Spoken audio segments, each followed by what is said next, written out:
ഇതൊക്കെ എനിക്ക് നേരത്തെ അറിയാമായിരുന്നു എന്ന് അഭിഷേക് പറയുന്നു. ലാലേട്ടൻ വന്ന എപ്പിസോഡിൽ സായി പണപ്പെട്ടിയുമായി പോയതിനെക്കുറിച്ചുള്ള അഭിപ്രായം ലാലേട്ടൻ അഭിഷേകിനോട് ചോദിച്ചു. അപ്പോൾ അഭിഷേക് പറഞ്ഞത് ഇങ്ങനെയാണ്: ഞങ്ങൾ രണ്ടുപേരും വൈൽഡ് കാർഡായിട്ട് വന്നപ്പോൾ തൊട്ടേ ഞങ്ങൾ പറയുമായിരുന്നു, ലാലേട്ടാ പണപ്പെട്ടി വന്നാൽ ഞങ്ങൾ എടുത്തുകൊണ്ട് പോകും, പണപ്പെട്ടി വന്നാൽ ഞങ്ങൾ എടുക്കും. രണ്ടുപേരും അങ്ങോട്ടും ഇങ്ങോട്ടും പറയും. അത് ആദ്യമൊക്കെ ഫണ്ണായിട്ടാണ് പറഞ്ഞത്. പിന്നെ ഞങ്ങൾ സീരിയസ് ആയിട്ടൊക്കെ പറയാനൊക്കെ തുടങ്ങി. അപ്പോൾ ഞാനും പറഞ്ഞു, നീ എടുത്തോ, അങ്ങനെയാണ് ഇങ്ങനെയാണെന്നൊക്കെ പറഞ്ഞിട്ടുണ്ട് അവനോട്.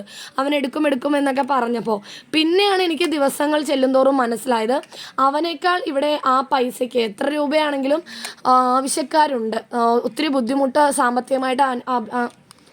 സാമ്പത്തികമായിട്ട് ബുദ്ധിമുട്ട് അനുഭവിക്കുന്ന വേറെ പലരും നമ്മുടെ ഇവിടെ ഉണ്ട്. അതുകൊണ്ട് നീ എടുക്കണ്ടടാ എന്ന് ഞാനൊരു ഇതിൽ അവനോട് പറഞ്ഞിരുന്നു. നമുക്ക് നോക്കാം, ആവശ്യക്കാരെങ്കിലും ഉണ്ടെങ്കിൽ അവരെടുക്കട്ടെ, ആരും എടുത്തില്ല എങ്കിൽ മാത്രം നീ എടുത്താൽ മതി എന്ന് ഞാൻ അവനോട് പറഞ്ഞതാണ്. പക്ഷെ അവൻ ഇങ്ങനെ എടുത്തിയാടി വേഗം തന്നെ എടുക്കുമെന്ന് ഞാൻ സ്വപ്നത്തിൽ പോലും വിചാരിച്ചില്ല എന്നാണ് അഭിഷേക് ലാലേട്ടന് കൊടുത്ത മറുപടി. കുറച്ചുകൂടി അവന് വെയിറ്റ് ചെയ്തിരുന്നെങ്കിൽ ഇതിൽ കൂടുതൽ തുക കിട്ടിയേനെ. ഇതിപ്പോൾ ഇതെടുത്തത് കൊണ്ട് അവനും വലിയ പ്രയോജനമില്ല, ബാക്കിയുള്ളവരുടെ അവസരം കൂടി പോയി എന്നും അഭിഷേക് കൂട്ടിച്ചേർത്തു.